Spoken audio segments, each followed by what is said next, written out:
Hmm? Maging mayaman? O maging matalino? Hmm? Dahil mahirap kami, so pipiliin ko ang maging mayaman.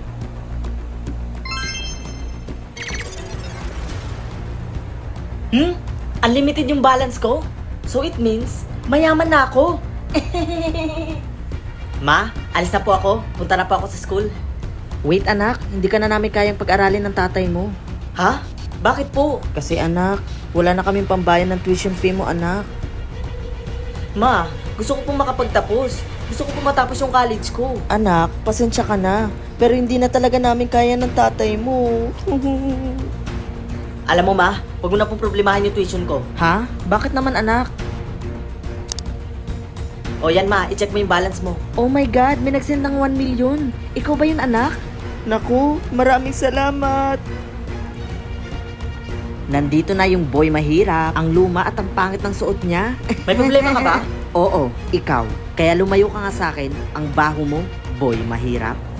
Mahirap? Tingnan mo nga yung balance ko, baka mapanganga ka. Oo nga, mapapanganga ako dahil 100 pesos lang naman ang laman ng balance mo. Alright class, pumunta kayo sa hallway. Kasi mag-check tayo ng balance pag nasa 50k pababa, mada-drop out. Ma'am, hindi naman po tama yan.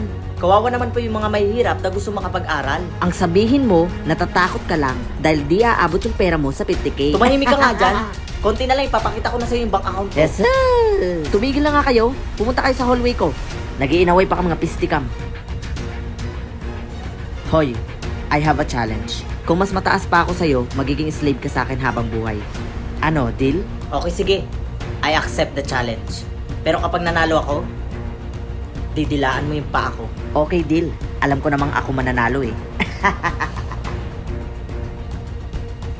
Alright, are you ready guys? Yes sir, I'm ready. Excited na ako matalo ka. Okay guys, give me your card and I'll check. Oh Marvin, bakit wala tong laman? Ha? Eh paano nangyari yun sir? Eh unlimited yung balance ko. Aba ewan ko sa'yo. Sabi na nga ba matatalo kita eh. Sir, pwede po bang umuwi po muna ako? Kasi sumasakit po kasi yung tiyan ko eh. Ha? Kapapasok mo lang ah. Pero sige na nga. Salamat sir. Hoy Marvin, teka, yung usapan natin. Paano nangyari yun?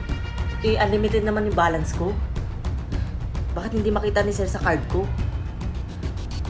Yari ako nito. Oh Marvin, bakit parang nagmamadali ka? Natatai ka na ba? Alimarites, pag may maghanap po sa akin, sabihin niyo wala ako Bakit naman Marvin? Basta Alimarites, sabihin niyo na lang yun. Ikukwento ko na lang po sa inyo bukas. Marvin, wait, ano ba talaga yun? Huli ka Marvin. Tatakasan mo pa ako Sabi ko sa'yo, talo ka eh. Hindi totoo yan. Tingnan mo, unlimited yung balance ko. Alam mo Marvin, tanggapin mo na lang yung pagkatalo mo. Nagmamagaling ka pa eh. Ito nga pala yung assignment ko. Gawin mo yan Ang dami naman nito. Huwag ka nang magreklamo kasi natalo na kita. Wala ka na magagawa. Sige na nga. Go.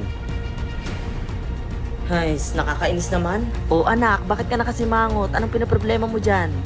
Ma, kasi nagkaroon kami ng kasunduan ng kaklase ko. Ha? Teka anak, anong kasunduan yan ha?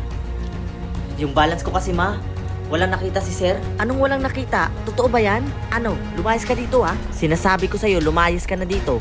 Ma, maniwala ka naman sa akin. Tingnan mo yung balance ko. Anak, wala akong nakikita. Pati ba nanay mo, lulukohin mo na rin? Ay, sito na, baya iton. Ma naman. Alam mo, kapag zero balance, hindi kita anak. Lumayas ka dito. Layas!